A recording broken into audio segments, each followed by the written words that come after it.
दोस्तों आज की इस वीडियो में हम लैब टेक्नीशियन के बारे में बात करेंगे। उन्हें कितनी सैलरी मिलती है, कौन कौन से कार्य करने होते हैं और लैब टेक्नीशियन कैसे बन सकते हैं, उसके लिए कौन सा कोर्स करना होगा, उसकी फीस कितनी होती है, इन सभी के बारे में जानेंगे।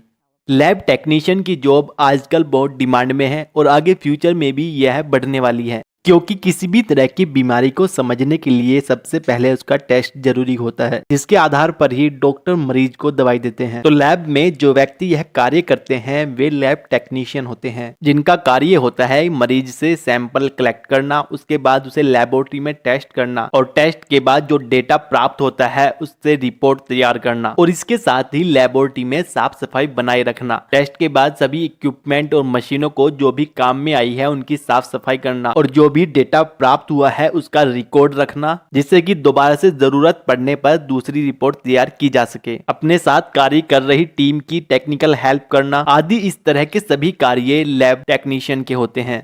लैब टेक्नीशियन को प्रति माह 10,000 से 25,000 रुपए के बीच में सैलरी मिलती है, जो कि एक्सपीरियंस बढ़ने के साथ साथ बढ़ती जाती है।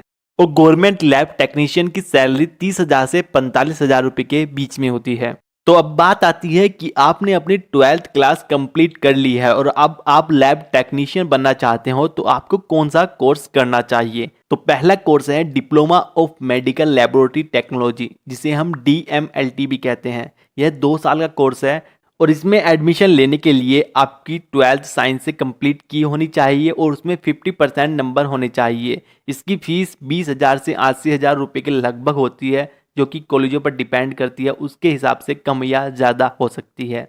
दूसरा होता है BSc इन मेडिकल लेबोरेटरी टेक्नोलॉजी। यह 3 साल का कोर्स है। इसमें भी अगर आपने 12th साइंस से और 50% नंबर से पास की है तो आप इसमें अप्लाई कर सकते हैं। इसकी फीस टोटल 1 लाख से 3 लाख रुपए के लगभग होती है। और तीसरा होता है bachelor of medical laboratory technology, जिसे हम BMLT भी बोलते हैं। यह 3 साल का कोर्स है और उसमें 6 मंथ का ट्रेनिंग पीरियड होता है। इसमें भी अगर 12th आपने साइंस से कंप्लीट किया और 50% नंबर है तो आप यह कोर्स भी कर सकते हैं। इसकी फीस भी 1 लाख से 3 लाख रुपए के लगभग होती है, जो कि कॉलेजों पर डिपेंड करती है। दोस्तों इन कोर्स को करने के बाद आप ऑनलाइन जाकर लैब टेक्नीशियन की जॉब सर्च कर सकते हैं। बहुत सी वैकेंसीज निकलती रहती है और प्राइवेट लेबोरेटरी में सिलेक्शन इंटरव्यू के आधार पर किया जाता है, जबकि सरकारी लैब टेक्नीशियन बनने के लिए पहले लिखित परीक्षा होती है, उसके बाद इंटरव्यू कंडक्ट किया जाता है। और जॉब के लिए जरूरी है कि आपको पता हो कि लैब में कौन कौन से इक्विपमेंट होते हैं, उनका क्या यूज होता है। इसके साथ ही आपके इंग्लिश और हिंदी लैंग्वेज अच्छी होनी चाहिए। आपको कंप्यूटर की नॉलेज होनी चाहिए, MS ऑफिस एक्सेल चलाना आना चाहिए, आपको मैथमेटिकल कैलकुलेशन भी आनी चाहिए, आपकी कम्युनिकेशन स्किल अच्छी हो और आपकी टीम वर्किंग स्किल अच्छी होनी चाहिए। और लैब टेक्नीशियन के अलावा भी बहुत सी जॉब है जिनके लिए आप अप्लाई कर सकते हैं, जैसे laboratory technician, laboratory manager, medical officer, research associate, medical record technician, resident medical officer.